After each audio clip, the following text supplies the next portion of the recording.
Fellow Montrealers, tonight I am here to inform you that after 25 years of service to this community, I am leaving public life. When I was a young man, my father told me not to get into politics because it was dirty and would destroy me. But the course I would follow was determined by my passion and my love for Quebec and for Montreal. I committed all my energy to it, and I gave it my all. When I decided to run for mayor of the new city of Montreal, I knew I would be inheriting a city technically bankrupt with a democratic deficit, with chronic underinvestment in infrastructures, not much compassion for the most needy of our society, no transportation plan, a moratorium on the development of green spaces, no cultural policy, and no shared vision for the Montreal metropolitan community. When I was sworn in, I said that this was the challenge of a lifetime, the challenge of my life. Hoping for support from the government of Quebec, which was supposed to create a new city at that time, I dedicated myself to the success of Montreal, based on my Judeo-Christian values of helping one another, in solidarity, integrity, openness, respect for human dignity, social justice, and peace. The past 11 years were rich and unforgettable, but I also lived very difficult moment, an ordeal which I would never wish to anyone to live. Whether it was the municipal merger, the unfinished mandate of the transition committee, the hours, nights, days, months, years to innovate, to reconcile the wishes of those elected from the old city and from the older suburbs, or to manage relationships in the day-to-day life of the city. And then a new government in the name of democracy was allowing demergers, which created a period of more tumult and reorganization. Despite the lack of support from governments, the city gave its citizens a voice with the Office de Consultation Publique, the creation of the Ombudsman, as well as a Montreal Charter of Rights and Responsibilities. The financial picture has improved, and our city was given a credit rating of AA2 by Moody's. It will remain, however, always fragile as long as the main source of revenue remains the property taxes. Our city nowadays is more attractive.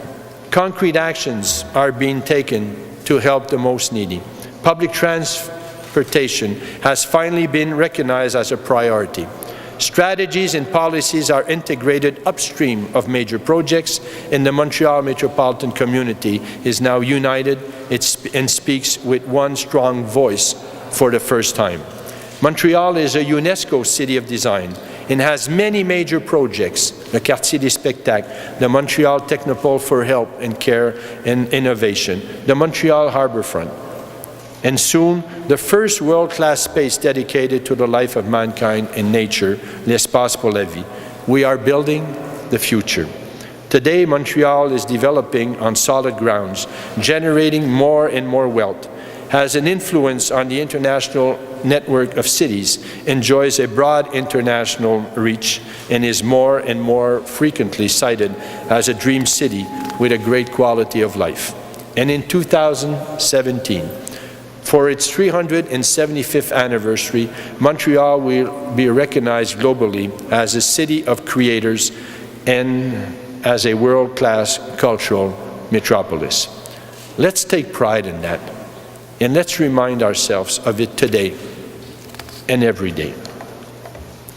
In 2001, during my first meeting with the City Director General, he told me there were rumors about brown envelopes circulating in some departments. I asked him what he had done.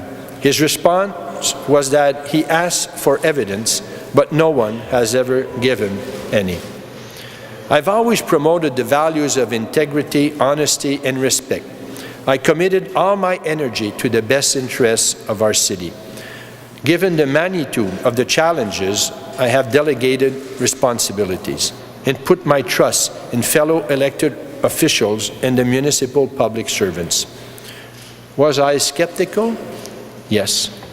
Did I ask questions? Yes. Was I vigilant? Yes. But unfortunately, it was only after the facts that I was given documents, files, and international memos dating from 2004, 2006, and 2009. When I finally received the information, I asked the public servants and the councillors why I had not been informed about this, especially when the individuals in charge had done nothing. When this information, I can assure you, the current Contrecoeur project and the water meters would not have happened. The trust I had on some was inevitably betrayed. I assume full responsibility. However, every time, as soon as I was informed of irregularities, collusion, or corruption, I took action. The information was immediately given to the appropriate authorities. I shall produce the proof at the right time and at the right place. The case of la Société d'Habitation et Développement de Montréal was corrected in 2008. The water meter contract was nullified.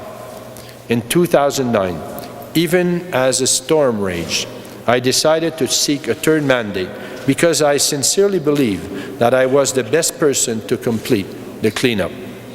I fervently hope that one day there will be recognition about the fact that I fought, often alone, this system of collusion and corruption, as the Charbonneau Commission is revealing it has existed since at least 1988.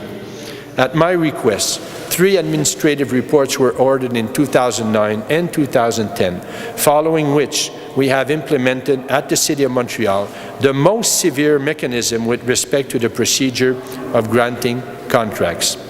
As for the allegations of collusion and corruption, I would have expected a more attentive and more urgent hearing from the government, especially when dealing with the obligation to award contracts to the lowest bidders. In politics, it seems that perception matters more than the truth, especially when this perception is manipulated by multiple factors, not to say agendas, and when we're not given a chance to reveal the truth, or when it is stated, no one believes it. The truth is what I gave to the Charbonneau Commission.